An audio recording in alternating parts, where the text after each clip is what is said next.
What's going on, everybody? My name's Paul. This is What the Financial, episode 2, one take, as always. Let's dive right in. So recap, last week, what did we talk about? We talked about businesses that produce things versus collectibles, and what to look out for there. Again, for the beginning investor, I would really start out with focusing on businesses that produce something rather than these collectibles that are probably marketed a little bit more heavily than the former. And then we talked about a single action item, which is going and opening up a brokerage account. I recommended TD Ameritrade, but you can really open up Fidelity, E-Trade, do your research, see what looks good. I won't go into the details, just avoid Robinhood. If you have a Robinhood account, open up a different brokerage and talk to their customer service about how to transfer without paying taxes. And make sure you are in a solid brokerage account. They will insure your assets up to $100 million, keep your money safe. Very good. Let's go into what's the end goal. What is, I'm done, this is it, I made it look like. And I think that point is when your investment income goes beyond your expenses. So as a rough rule of thumb, you can expect your portfolio, whether that's real estate or stocks, to pay you about 3 to 4% a year in dividends. Okay, so a dividend is basically a company goes through the year, they have all their profits, they spent money to grow, they paid all their bills, and they have money left over. And they pay their shareholders, which are the owners, some money that's remaining in the form of a dividend. So rough rule of thumb, if you have $1 million portfolio, that's going to pay you about 30 grand a year every year while still growing, but that's just the cash that you can extract without disrupting the growth of the portfolio. So, okay, whoa, Paul, 30 grand off $1 million, that doesn't sound super hot. Well, it depends on what your expenses are. If you can live off 30 grand a year, that's awesome. If you need to live off 60 grand a year, you should build up a portfolio that's $2 million, 90 grand a year, 3 million, etc.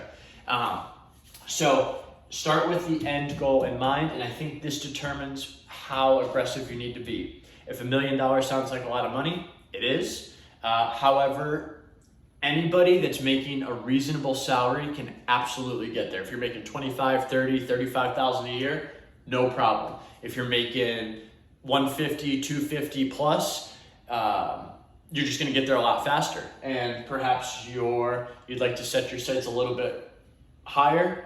That's fine. Try to come up with how much do I need to live a year, and what is my pool or my pile need to get to in order to be comfortable. A good analogy for this is we're trying to fill up a honey pot, okay? And as soon as the honey pot starts overflowing, you just take the overflow. You never touch what's in the middle. So if I have $1 million portfolio, I never touch the million. I just take the 30 grand because it produces that every single year. Don't disrupt your honey pot, just take the leftover. So starting with a good end goal, I think is important. Sit down, think about, when do I want to retire? How much a year do I want to be making without having to work? And that goes all the way back to episode 1, getting your time back. So let's talk about the first 100,000. If you have between $0 and $100,000 invested, this is for you. If you have over 100,000, just add a 0. Probably still applies if you're sub million. If you're over $1 million at the moment and you're under 35 years old, first of all, awesome job. That's excellent. But probably we'll get more value out of the later episodes. So let's talk about your first 100K. Your first 100K is the hardest. It took me maybe 2.5 years to save up my first 100,000, and it took me 3 months to make the second 100,000. This is how investment works. 10% of $1,000, you only made $100 in your portfolio. But if you have a 10% move in a $100,000 portfolio, you just made 10 grand. Right, so things start to move a lot faster once you get to your first 100. This is going to be a grind depending how much you make. The goal of the first 100,000 is don't lose money. Don't lose a cent. Don't invest in crypto. Don't invest in gold. Don't invest in garbage. It's so easy to, oh no, I'm starting at zero. I'm behind. Your metric of success is do not take a step back at all. You can, I can make $10 million in a year, and if I have a misstep and try to, I want to get to 100 million fast and I lose some of that money, it's devastating. Rule number one, don't lose money. How to not do that is if you're between 0 and 100,000, I would start with a collection of stocks, an index fund. We talked about this last episode. So what is a specific index fund? One is the Vanguard S&P 500 fund. If you Google VOO stock price, that's the ticker symbol. It's how you look up a stock. In the search bar, you just type in VOO. And what this is it's a collection of the top 500 businesses on the US market.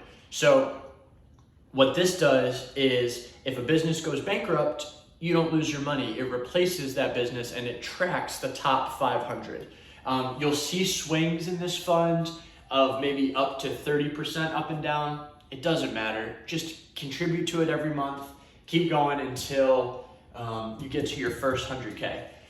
Something that is really important when you're investing, you have to disconnect price versus value. Do not panic when the price goes up and down. When you put this money in, you have to say, I'm going to hold it regardless of what happens. Don't panic.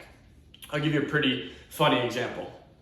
If I ran up to you and said, hey, I'll give you $1,000 for your car, most of you would probably laugh me out of the room. You wouldn't panic and say, oh my God, he's only offering me $1,000. I should sell things. This car is risky. And then on the opposite side, if I offered you $750,000, that's probably worth more than most cars that this audience owns. So you take it in a heartbeat because you know the value of the car. The price offering is disconnected from the value. So when you see these moves, this live price quote every day in the market, ignore it. It does no good. Buy your collection of stocks, go up to the first 100K. The second thing, or whatever number I'm on, I'll drop for you guys is if you're interested in buying individual stocks, do your research. This is the book you should start with. It's called The Intelligent Investor by Benjamin Graham. It explains the stock market. It is pretty thick. 600 pages. This is the one. This is the one book that you should read. It's a grind. It's work. If you want, if your goal is 10, 20, 30, $100 million, you got to put in some work. So the last thing that I need to kind of capture in episode 2 is if you have any credit card debt that you are not paying off in full every month, that probably jumps ahead of your first 100K. All right, just as an example, if you have $1,000 credit card balance outstanding and you're rolling that over every month, you're getting charged 20% APR, annual percentage rate. You're getting charged 54 cents a day to borrow that money. If it was $10,000, you're getting charged $5 a day just to borrow money. So pay off any credit card debt that you're not paying in full every month. I just have one card. I pay it in full every month. I run my bills through it just so I can track it more easily, but don't carry credit card debt. Before this, I can maybe do an episode if people are interested in doing a deep dive on that. But at the highest level, pay that and then start off with your first 100K. Don't lose money. So buy the collection of stocks. And if you don't want to buy the collection of stocks or you're interested in buying individual stocks, do your homework. I'll try to keep it short. I'll keep it going. I'll see you all next week. Thank you. Have a great day.